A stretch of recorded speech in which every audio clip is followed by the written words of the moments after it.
Hello दोस्तों, कैसे हैं आप सभी। आज हम लोग कक्षा 6 एनसीईआरटी हिस्ट्री की समरी देखेंगे। तो आज हम इसमें चैप्टर नंबर 4 पे पहुंच गए हैं।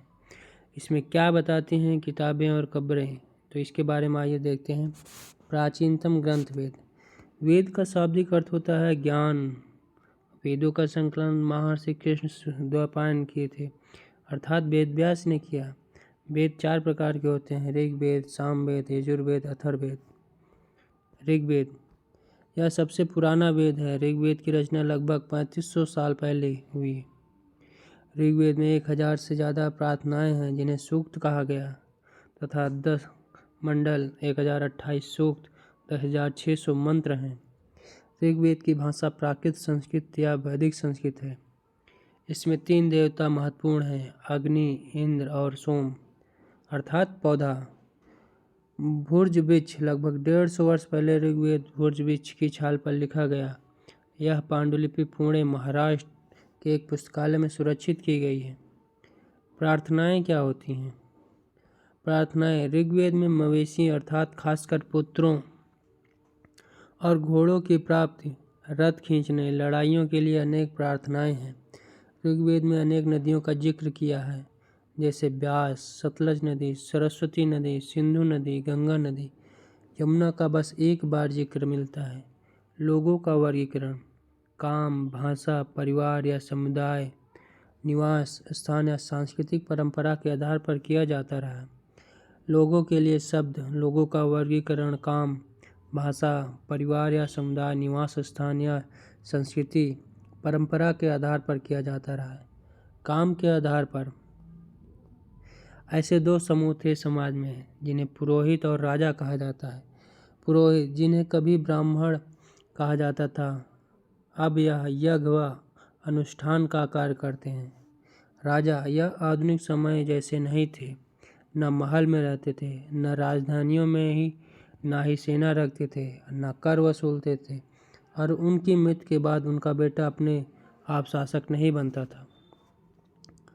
जनता में पूरे समाज के लिए जन, इसका प्रयोग आज भी होता है। दूसरा शब्द या विष, जिसका अर्थ है वैश्य। जिन लोगों ने प्रार्थनाओं की रचना की वे खुद को आर्य कहते थे, वह विरोधियों को दास या दस्यु कहते थे। समाज मुख्य रूप से 4 वर्गों में बना हुआ था। ब्राह्मण यज्ञ और अनुष्ठान करते थे, वहीं वैश्य व्यापारी होते थे, क्षत्रिय सेना का निर्धारण करते थे, वहीं शूद्र दास का कार्य करते थे। महापाषाण काल 3000 साल पहले शुरू हुई।